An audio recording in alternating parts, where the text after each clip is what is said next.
Bismillahirrahmanirrahim.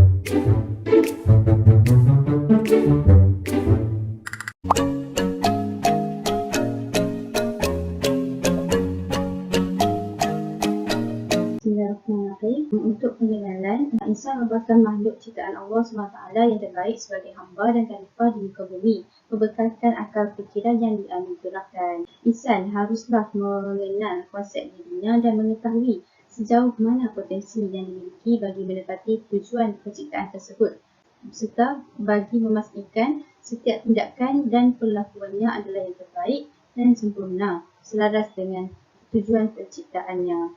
Konsep tersebut perlu dirujuk kepada pencipta insan itu sendiri, iaitu Allah Subhanahu Wa Taala, melalui penelitian dan pengamatan terhadap ayat-ayat Al-Quran dan juga hadis Nabi Muhammad SAW dengan merujuk kepada kupasan para mufassir terhadap ayat-ayat Al-Quran yang menyentuh berkenaan konsep tersebut. So, dalam kertas kecil ni, pelbagai isi dan isu yang akan kita kupas, iaitu konsep insan, hakikat insan menurut Islam, pembinaan insan sejahtera serta cabaran insan sejahtera. Saya akan membentangkan makna insan dan proses kejadian manusia dari pandangan Islam.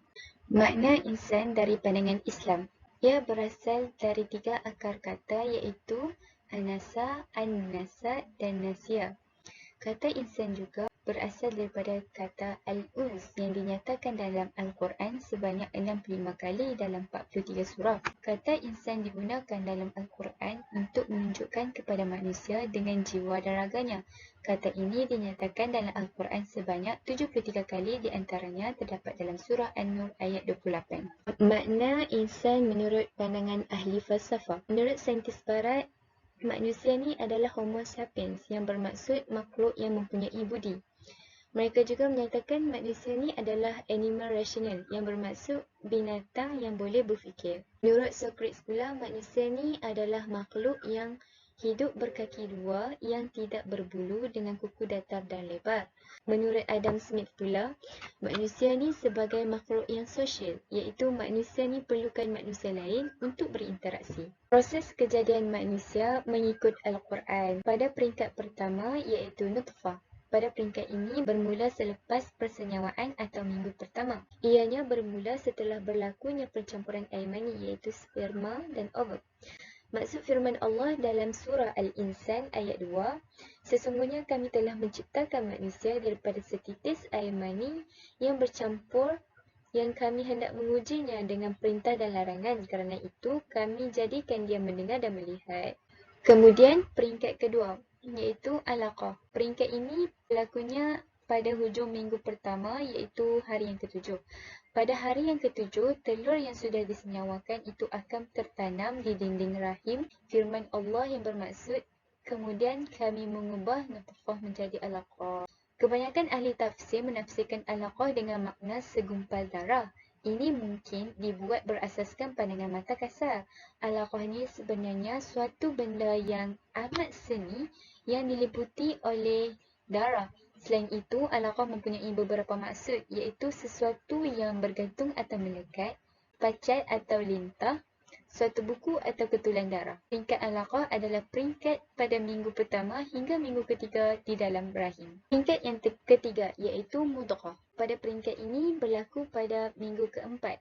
Perkataan mudghah disebut sebanyak 2 kali di dalam Al-Quran, iaitu surah Al-Hajj ayat 5 dan surah Al-Mu'minun ayat 14. Firman Allah yang bermaksud, lalu kami ciptakan darah itu menjadi seketul daging. Di peringkat ini sudah berlaku pembentukan otak, saraf tunjang, telinga dan anggota-anggota yang lain. Selain itu, sistem pernafasan bayi sudah terbentuk. Jantung bayi pula mulai berdegup. Menjelang 7 minggu sistem pernafasan, bayi mula berfungsi sendiri. Seterusnya adalah peringkat yang keempat, iaitu izam dan lahm. Pada peringkat ini, iaitu minggu ke-5, manakala minggu ke-6 dan ke-7 ialah peringkat pembentukan tulang yang mendahului pembentukan otot-otot. Apabila tulang belulang telah dibentuk, otot-otot akan membungkus rangka tersebut. Firman Allah yang bermaksud, lalu kami mengubahkan pula mudghah itu menjadi izam dan kemudiannya kami membalutkan izam dengan daging. Kemudian pada minggu ke-7 terbentuk pula satu sistem yang kompleks. Pada tahap ini, perut dan usus, seluruh saraf, otak dan tulang belakang mula terbentuk. Serentak dengan itu, sistem pernafasan dan saluran pernafasan dari mulut ke hidung dan juga ke paru-paru juga mulai kelihatan. Begitu juga dengan organ pembiakan, kelenjar, hati, buah pinggang, pundi air kencing dan lain-lain terbentuk dengan lebih sempurna. Kaki dan tangan juga mulai tumbuh. Begitu juga dengan mata, telinga dan mulut semakin sempurna. Akhir sekali pada peringkat kelima iaitu Nasyah Khalqan Akhar. Pada peringkat ini menjelang minggu ke-8. Beberapa perubahan lagi berlaku. Perubahan pada tahap ini bukan lagi embrio, tapi sudah masuk ke peringkat janin. Pada bulan ketiga, semua tulang janin telah terbentuk dengan sempurnanya. Kuku-kukunya juga mula tumbuh. Pada bulan keempat, pembentukan uri menjadi cukup lengkap menyebabkan bagi prenatal bayi dalam kandungan hanya untuk menyempurnakan semua anggota yang sudah wujud. Walaupun perubahan tetap berlaku, tetapi perubahannya hanya pada ukuran bayi sahaja. Saya akan membentangkan tentang tajuk hakikat keinsanan. Okey, manusia merupakan gabungan spiritual dan juga fizikal, iaitu gabungan antara jasad dan juga roh. Okey, terdapat 3 komponen utama dalam diri manusia, iaitu hati, akal dan juga nafsu. Hakikat kejadian manusia menurut Islam. Okey, manusia yang pertama diciptakan oleh Allah SWT ialah Adam AS. Allah SWT menciptakan Hawa dan dari kedua-duanya berkembanglah zuriat keturunan manusia hingga ke hari ini. Okay, Al-Quran telah memberikan penjelasan yang mendalam tentang proses penciptaan Adam, iaitu air, tanah, hati tanah, tanah yang liat dan sebati, tanah yang panas dan berbau, tanah yang keras seperti tembikar dan kemudian meniupkan roh. Allah telah berfirman dalam surah Al-Hijr ayat 26 dan juga surah Al-Mu'minun ayat ke-12 hingga ke-14. Seterusnya, hakikat kejadian manusia menurut sains. Hakikat kejadian manusia menurut sains ini berdasarkan apa yang dapat dikaji dan juga dapat dilihat. Ahli falsafah dan sains memberikan pendapat mengenai sesuatu apabila mereka cenderung untuk percaya berdasarkan apa yang dapat dilihat dan dikaji. Inilah yang merupakan epistemologi keilmuan dan sains yang menjadi tonggak kepada setiap pemikiran dan tingkah laku mereka. Dari perspektif sains, manusia terjadi melalui proses evolusi yang bermula dengan satu sel. Manusia bermula dengan proses pencantuman sperma dan juga ovum. Lalu terbentuknya zygote, embrio, fetus dan kemudiannya bayi. Di dalam sains, mereka tidak mengiktirafkan elemen roh kerana ia tidak dapat dilihat dan juga dikaji. Hakikat kejadian manusia menurut agama Kristian pula, mereka berdasarkan kitab Injil ataupun Bible, iaitu di dalam Genesis telah menerangkan bahawa manusia pertama yang diciptakan oleh Tuhan ialah daripada debu tanah. Okay, terdapat dua paradigma Kristian mengenai Adam, iaitu Adam pertama dan Adam terakhir. Okay, mereka ni mempercayai kehidupan di alam akhirat selepas mati. Bagi mereka, manusia ini dilahirkan dalam keadaan berdosa dan dosa ini dikenali sebagai dosa warisan, iaitu dosa yang dilakukan oleh Adam, dan pensaliban Yesus adalah lambang pengorbanan suci untuk melepaskan manusia dari dosa warisan tersebut. Dosa penganut Kristian boleh diampunkan oleh paderi-paderi yang tertentu apabila seseorang itu membuat pengakuan di hadapan paderi-paderi tersebut. Hakikat kejadian manusia menurut agama Buddha berlaku proses yang lama dan proses kejadian manusia ini melalui beberapa evolusi.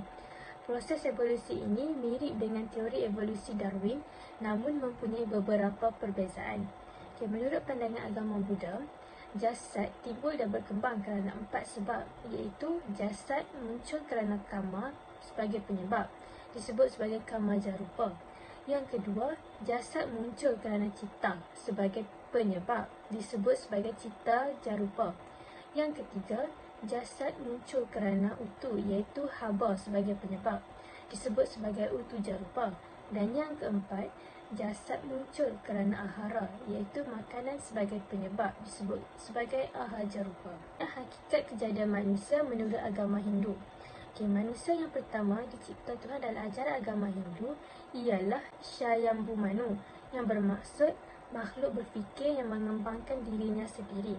Bagi agama Hindu, kelahiran dan penghidupan manusia di dunia ini dianggap sebagai malapetaka dan penderitaan. Agama Hindu juga ada mengajar penganutnya tentang kelahiran semula, di mana kelahiran semula diyakini sebagai sebahagian daripada proses hukum karma. Seseorang yang masih sangat terikat dengan kehidupan keduniaan akan lahir semula dan akan menjelma ke dunia ini sehingga dirinya terbebas dari ikatan karma dan mendapat kebebasan yang disebut sebagai moksha. Hakikat kejadian manusia menurut Konfusianisme. Ia merupakan ajaran yang dibawa oleh Kongzi ataupun Confucius, di mana ia bukanlah ajaran agama. Beliau telah menyebarkan ajaran yang lebih menjurus kepada soal kehidupan sosial manusia sesama manusia. Beliau juga tidak pernah mengkaji tentang kematian atau sebarang perkara yang berkaitan kematian ataupun ilmu gaib. Selamat penciptaan insan. Terdapat dua pandangan, iaitu pandangan Islam dan juga pandangan lain.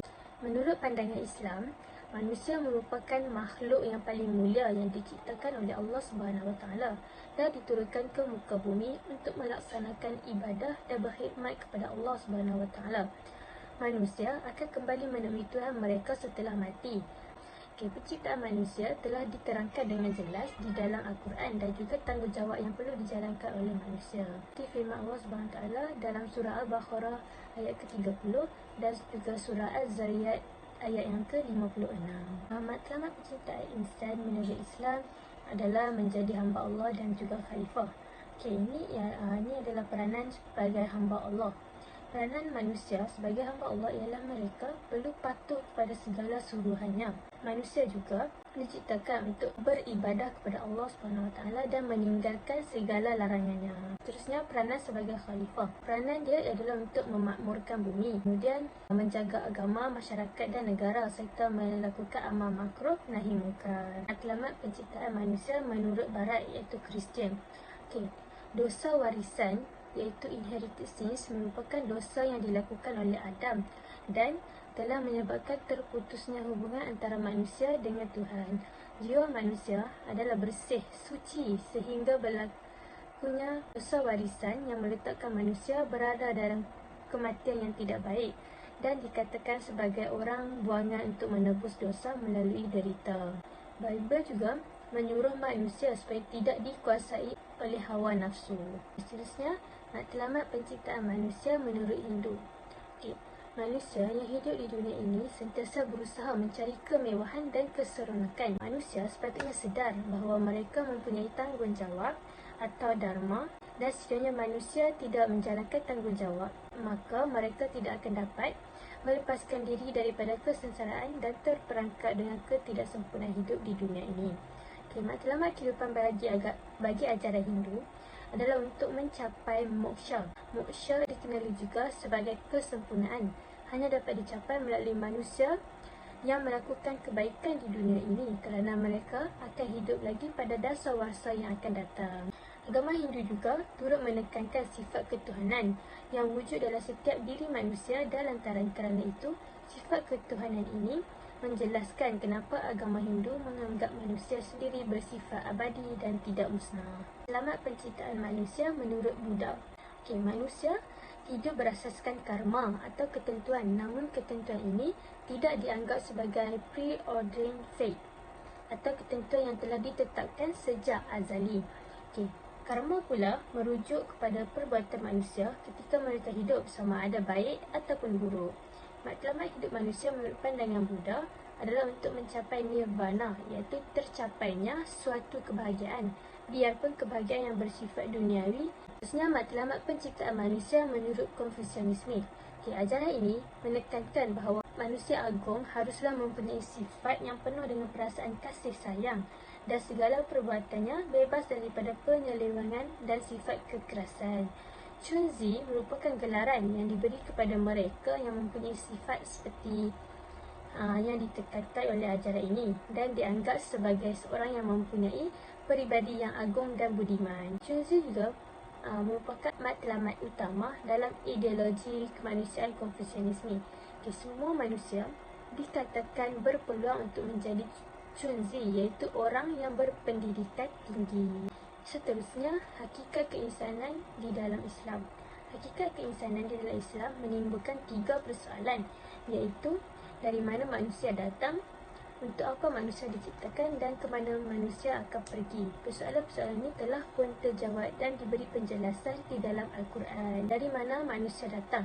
Bagi menjawab persoalan ini, Al-Quran telah pun memberi penjelasan tentangnya, iaitu seluruh manusia ini berasal dari Allah, di mana Allah lah yang menciptakan dan menghidupkan mereka dari asalnya tidak ada. Allah berfirman dalam surah Al-Insan ayat 1 sehingga 2. Kemudian, untuk apa manusia diciptakan? Telah dijawab di dalam Al-Quran, di mana Allah berfirman di dalam surah Az-Zariyat ayat 56 dan juga surah Ad-Dukhan ayat ke-38 hingga 39. Dan yang terakhir, ke mana manusia akan pergi. Itu merupakan sesuatu yang pasti dalam mana-mana kepercayaan. Dalam Islam, kematian adalah pintu yang memisahkan antara dua alam, iaitu dunia dan akhirat, yang merupakan tempat pembalasan atas semua amalan yang dilakukan semasa hidup di dunia. Allah telah berfirman dalam surah An-Nahl ayat ke-61. Saya Nur Andayana Biduslan akan membentangkan tentang pembinaan insan sejahtera. Konsep insan sejahtera ialah satu proses membentuk dan mendidik manusia secara seimbang. Ia merangkumi aspek jasmani, emosi, rohani dan intelektual demi kepentingan duniawi dan ukhrawi. Proses ini memerlukan usaha yang konsisten supaya tidak berlaku kesilapan dalam proses pelaksanaannya. Ia bertujuan untuk melahirkan insan yang berkeupayaan untuk membina seluruh potensi diri, setiap bakat serta kebolehan yang tersembunyi di dalam diri seseorang individu. Hal ini untuk melahirkan insan yang sejahtera dan seimbang dalam segala aspek kehidupan, supaya dapat mensejahterakan dirinya sendiri, keluarga, masyarakat dan umat seluruhnya. Konsep insan sejahtera merangkumi 4 aspek, iaitu jasmani, emosi, rohani serta intelektual. Keseimbangan keempat aspek tersebut akan menghasilkan kehidupan insan yang harmonis dengan dirinya sendiri serta masyarakat di sekelilingnya. Seperti yang kita sedia tahu bahawa syarat untuk mendapat bimbingan dan hidayah Allah adalah dengan menyeimbangkan aspek luaran dan juga aspek dalaman. Yang pertama adalah jasmani. Dari segi jasmani iaitu kesihatan diri yang baik. Kesihatan badan yang baik membolehkan seseorang itu mampu untuk membangunkan dirinya sendiri. Jikalau kita memiliki badan yang tidak sihat, hal itu akan menyukarkan kita dalam usaha pembangunan insan terhadap diri seseorang individu tersebut. Kesihatan fizikal badan manusia memerlukan 3 keperluan material, iaitu makanan, pakaian dan tempat tinggal. Individu bertanggungjawab untuk memastikan jasmaninya sentiasa berada di dalam keadaan sihat dan cergas. Dan yang terakhir adalah individu yang memiliki tubuh badan yang sihat mampu memberikan tenaga, sumbangan serta bakti kepada masyarakat di sekelilingnya. Yang kedua ialah emosi. Dari segi emosi ialah bermaksud sasiah yang baik. Individu haruslah bersikap lebih matang dan mampu mengawal emosi diri sendiri supaya dapat membangunkan modal insan yang cemerlang. Sikap panas baran, tergopoh-gopoh maupun emosi negatif yang lain akan mengakibatkan penghasilan satu kerja yang buruk dan memberikan impak negatif kepada masyarakat di sekeliling. Emosi yang baik dan positif mampu memberikan teladan dan contoh yang baik supaya dapat dicontohi oleh masyarakat di sekeliling. Yang ketiga ialah rohani. Percaya kepada Tuhan serta mempunyai akhlak yang baik iaitu rohani. Mestilah mengakui tentang kewujudan Tuhan, mengakui Tuhan sebagai pencipta manusia dan alam. Kita juga mestilah menyedari bahawa hukum dan fenomena alam merupakan peraturan yang telah ditetapkan oleh Tuhan dan seseorang individu tersebut bertanggungjawab sepenuhnya dalam segala perbuatan yang dilakukannya ikut panduan pelajaran agama yang telah dianuti masing-masing. Akhlak merupakan cerminan dari dalam diri seseorang individu yang mempunyai ilmu serta adab. Individu yang tidak mempelajari ilmu berkaitan keimanan pada Allah dan Rasul, maka hal itu akan memberikan kesan kepada dirinya sendiri dan masyarakat di sekeliling.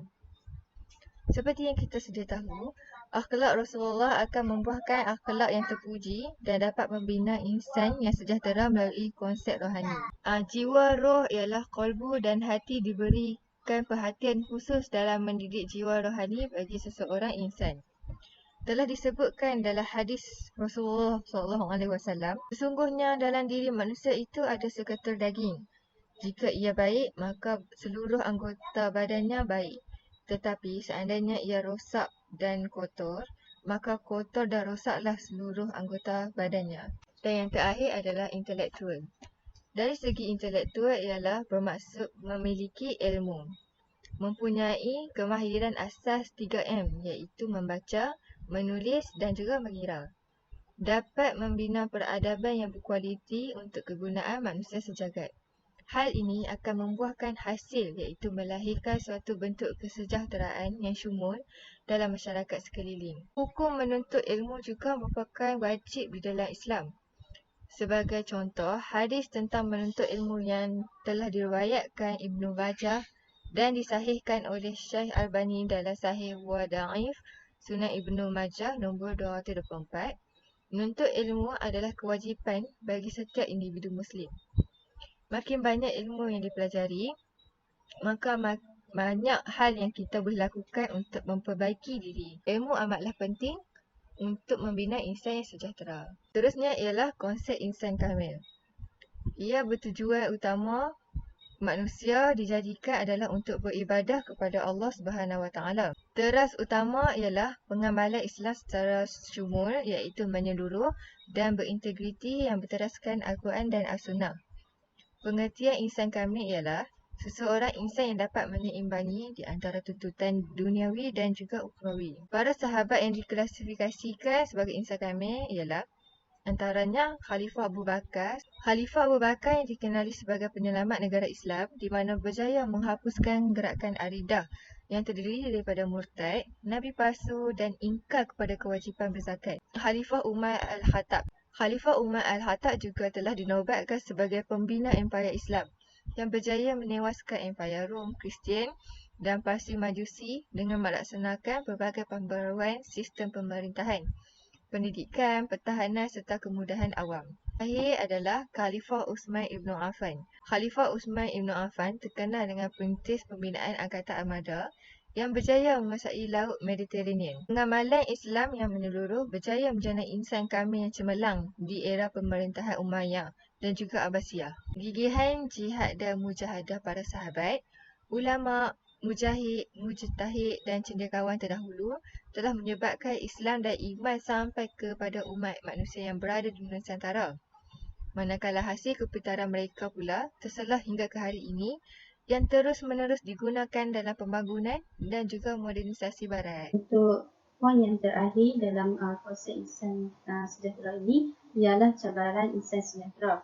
Cabaran insan sejahtera terbahagi kepada 4, diri sendiri, masyarakat, negara dan global. Pada era globalisasi ini terdapat pelbagai cabaran yang perlu dilalui untuk melahirkan insan sejahtera.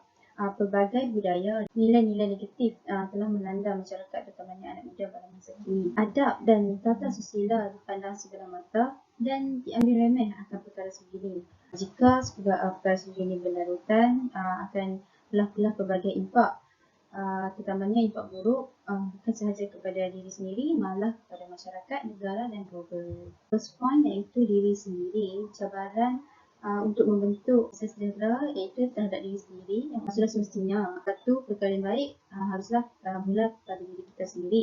Antara cabarannya adalah memastikan akidah berada dalam keadaan sejahtera.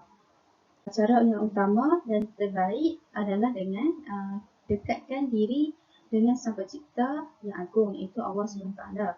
Setiap detik, tidak kira bahagia ataupun duka, haruslah kita luangkan dengan Sang Pencipta supaya diri sentiasa berada dalam keadaan sentiasa bersyukur atas nikmatnya. Hal ini akan mendorong seseorang akan menjadi lebih baik dari hari ke hari. Seterusnya, memastikan ibadah yang sahih. Perkara ini dapat dilihat dengan apabila kita menjaga ketepatan waktu, iaitu menjaga waktu solat. Solat yang dilakukan pada awal waktu akan membuatkan seseorang itu menjadi lebih berdisiplin. Tambahan pula, keberkatan masa itu akan dapat kita rasai. Seterusnya, memberi ibadah yang baik kepada kelancaran pada segala urusan. Yang terakhir iaitu mempunyai fizikal yang kuat dan daya intelek yang tinggi. Dengan mempunyai personaliti baik seperti ini akan dapat memberi manfaat kepada orang sekeliling.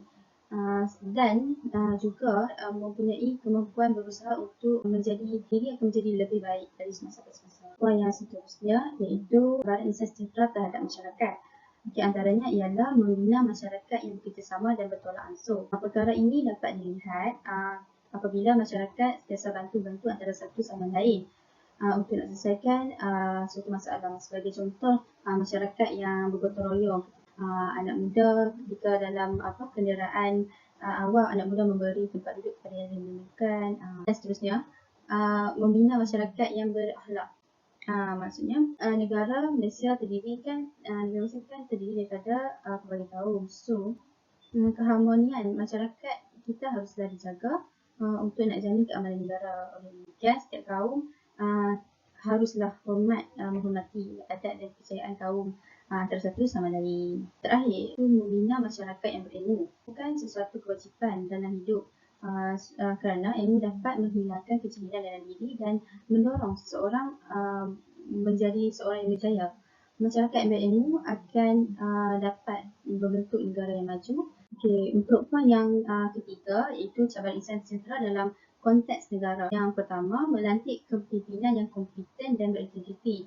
Seorang pemimpin mestilah mempunyai kualiti kepimpinan yang tinggi untuk nak membentuk sebuah negara yang maju. Lepas tu nak pastikan kemudian negara itu berterusan. Pemimpin yang adil dan bijaksana akan membuatkan rakyat lebih percaya akan keutuhan negara dan menghormati antara satu sama lain.